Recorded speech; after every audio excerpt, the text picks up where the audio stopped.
आज हम बात करेंगे डायनासोर के बारे में। डायनासोर पृथ्वी पर रहने वाले सबसे बड़े और मजबूत जानवरों में से एक थे। लेकिन उससे पहले हम बात करेंगे कि धरती पर जीवन की शुरुआत कैसे हुई। नमस्कार। यह एक ऐसा सवाल है जिस पर वैज्ञानिकों ने सदियों से विचार किया है। हालांकि अभी भी कई रहस्य बने हुए हैं, लेकिन हम कुछ बातों को अच्छी तरह से समझ चुके हैं। पृथ्वी की आयु लगभग 4.54 अरब साल है। उस समय पृथ्वी का वातावरण बहुत अलग था। यह ऑक्सीजन से भरपूर नहीं था और यह बहुत गर्म और एसिडिक था। जीवन की शुरुआत एक कोशिकीय जीवों से हुई थी। ये जीव शायद सूक्ष्म जीव थे जो पानी में रहते थे।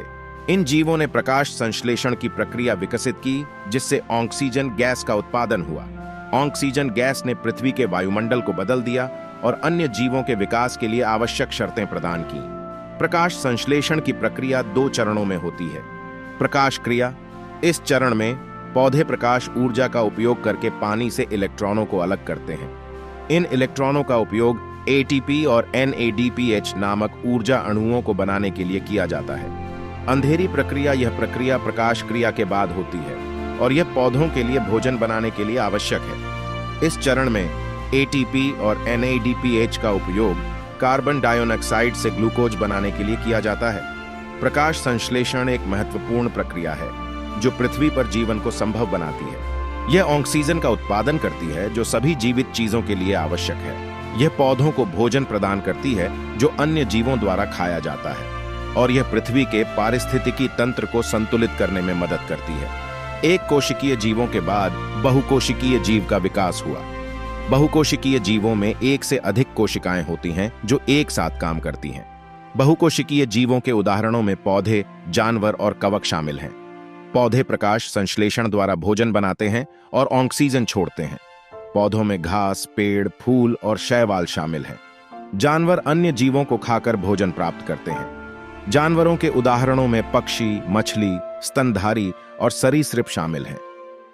कवक के कई प्रकार होते हैं, जिनमें शामिल हैं मशरूम। कवक के सबसे प्रसिद्ध प्रकारों में से एक है। मशरूम के कई अलग अलग प्रकार होते हैं, जिनमें कुछ खाद्य होते हैं और कुछ जहरीले होते हैं। खमीर।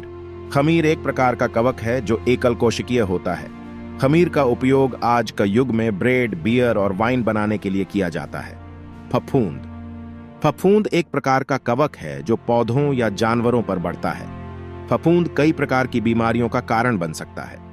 डायनासोर जीवन के विकास। डायनासोर जीवन का विकास एक लंबी और जटिल प्रक्रिया थी जो लगभग ट्रायसिक काल के अंत में शुरू हुई थी। ट्रायसिक काल 252 से 201 मिलियन वर्ष पहले। ट्रायसिक काल मेसोजोइक युग का पहला कालखंड था। यह कालखंड 51 मिलियन वर्ष तक चला। ट्रायसिक काल के दौरान पृथ्वी की जलवायु गर्म और शुष्क थी। महाद्वीप एक साथ थे, जिससे एक बड़ा महाद्वीप पैंजिया बन गया।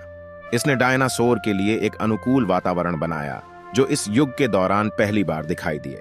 ट्रायसिक काल के दौरान डायनासोर का उदय हुआ। इस काल के दौरान डायनासोर के केवल छोटे और मध्यम आकार के समूह मौजूद थे। जुरासिक काल 201 से 145 मिलियन वर्ष पहले। जुरासिक काल मेसोजोइक युग का दूसरा कालखंड था। यह कालखंड 156 मिलियन वर्ष तक चला। जुरासिक काल के दौरान पृथ्वी की जलवायु गर्म और आर्द्र थी। महाद्वीपों ने टूटना शुरू कर दिया, जिससे पैंजिया कई छोटे महाद्वीपों में विभाजित हो गया। जुरासिक काल के दौरान डायनासोर का विकास जारी रहा। इस कालखंड में डायनासोर के सबसे प्रसिद्ध समूह जैसे कि टिरानोसॉरस रेक्स, ट्राइसेराटॉप्स और स्टेगोसॉरस का उदय हुआ। क्रीटेशियस काल 145 से 6.5 मिलियन वर्ष पहले।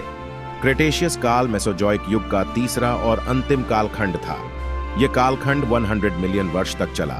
क्रीटेशियस काल के दौरान पृथ्वी की जलवायु गर्म और आर्द्र थी। महाद्वीपों ने टूटना जारी रखा, जिससे आज के महाद्वीपों का निर्माण हुआ। क्रीटेशियस काल के दौरान डायनासोर का विकास जारी रहा। इस कालखंड में डायनासोर पृथ्वी पर प्रमुख जानवर बन गए। इस कालखंड में पक्षियों का भी विकास हुआ, जो डायनासोर के वंशज हैं। डायनासोर आकार में बहुत बड़े हो सकते थे। सबसे बड़ा डायनासोर अर्गेस्टोसॉरस 100 फीट लंबा और 70 टन वजनी था। सबसे छोटा डायनासोर माइक्रोरैप्टर केवल 12 इंच लंबा था। डायनासोर विभिन्न प्रकार के आवासों में रहते थे, जिनमें जंगल, घास के मैदान और रेगिस्तान शामिल थे। वे मांसाहारी, शाकाहारी या सर्वाहारी थे। सौरोपॉड्स विशालकाय शाकाहारी डायनासोर थे। वे विभिन्न आकारों में आते थे, जिनमें छोटे द्वीपीय डायनासोर और विशाल महाद्वीपीय डायनासोर शामिल थे। सौरोपॉड्स में लंबी गर्दन और पूंछ होती थी। वे घास, पत्ते और अन्य पौधों को खाते थे। थेरोपोड्स मांसाहारी डायनासोर थे। वे विभिन्न आकारों में आते थे, जिनमें छोटे दौड़ने वाले डायनासोर और बड़े शिकारी डायनासोर शामिल थे। थेरोपोड्स में बड़े सिर, तेज दांत और पंजे होते थे। वे छोटे जानवरों और अन्य डायनासोर का शिकार करते थे। उड़ने वाले डायनासोर को टेरोसॉर कहा जाता है। वे डायनासोर के सबसे विविध समूहों में से एक थे, जिसमें विभिन्न आकारों में कई अलग अलग प्रजातियां शामिल थीं। कुछ टेरोसॉर बहुत छोटे थे, जिनकी लंबाई केवल कुछ इंच थी, जबकि अन्य बहुत बड़े थे, जिनकी लंबाई 10 मीटर तक थी।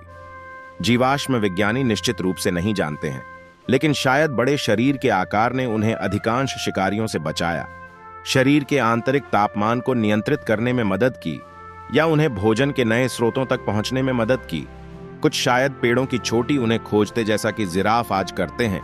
एक कारण यह है कि उस समय का वातावरण बहुत अलग था। पृथ्वी का वायुमंडल ऑक्सीजन से भरपूर था।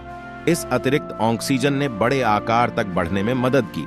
डायनासोर शब्द जो ग्रीक डेनोस से लिया गया है, जिसका अर्थ है भयानक रूप से महान, और साउरोस, जिसका अर्थ है छिपकली। डायनासोर के जीवाश्म सभी 7 महाद्वीपों पर पाए गए हैं।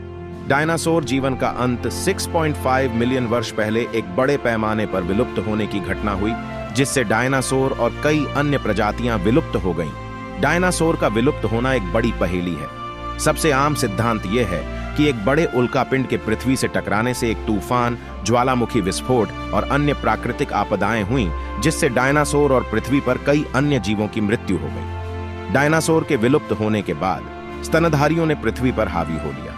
स्तनधारियों ने डायनासोर की तरह ही विभिन्न प्रकार के आवासों में रहने और विभिन्न आकारों में आने के लिए अनुकूलित किया। डायनासोर जीवन का विकास एक अद्भुत प्रक्रिया थी, जिसने पृथ्वी के पारिस्थितिकी तंत्र को आकार देने में मदद की।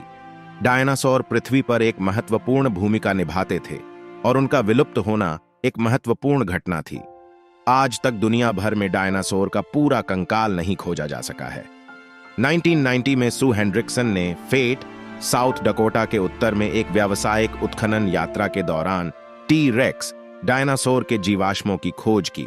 उन्हें टी रेक्स की 380 पहचानी गई हड्डियों में से 250 हड्डियां मिलीं, जो आज तक किसी भी कंकाल की खोज में सबसे अधिक है। इसे अब शिकागो प्राकृतिक इतिहास संग्रहालय में रखा गया है। जीवन का विकास एक निरंतर प्रक्रिया है। नए जीवों का जन्म होता है और पुराने जीव विलुप्त हो जाते हैं। यह प्रक्रिया पृथ्वी के इतिहास के दौरान जारी रही है और यह आज भी जारी है। वैज्ञानिकों का मानना है कि पृथ्वी पर अभी भी जीवन के नए रूप विकसित हो रहे हैं। वे उन जीवों की तलाश कर रहे हैं जो अभी तक खोजे नहीं गए हैं, और वे उन जीवों का अध्ययन कर रहे हैं जो पहले से ही मालूम है। जीवन के विकास के बारे में हमारी समझ अभी भी सीमित है। हालांकि वैज्ञानिक लगातार नए शोध कर रहे हैं और वे लगातार हमारे ज्ञान को बढ़ा रहे हैं। हमारा लक्ष्य आपको दुनिया के बारे में नई चीजें सिखाना और आपको चौंकाना है। हम हर तरह के विषयों को कवर करते हैं, इतिहास, विज्ञान, संस्कृति और बहुत कुछ। अगर आपका कोई सुझाव हो तो कमेंट कर सकते हैं, जिससे हम आपको बेहतर जानकारी दे पाए। अगर आपको मेरा काम अच्छा लगा है तो आप मेरे फैक्ट बॉक्स हिंदी चैनल को सब्सक्राइब करें और बेल आइकन को दबाना न भूलें। इससे आपको मेरी नई वीडियो के बारे में सूचना मिल जाएगी।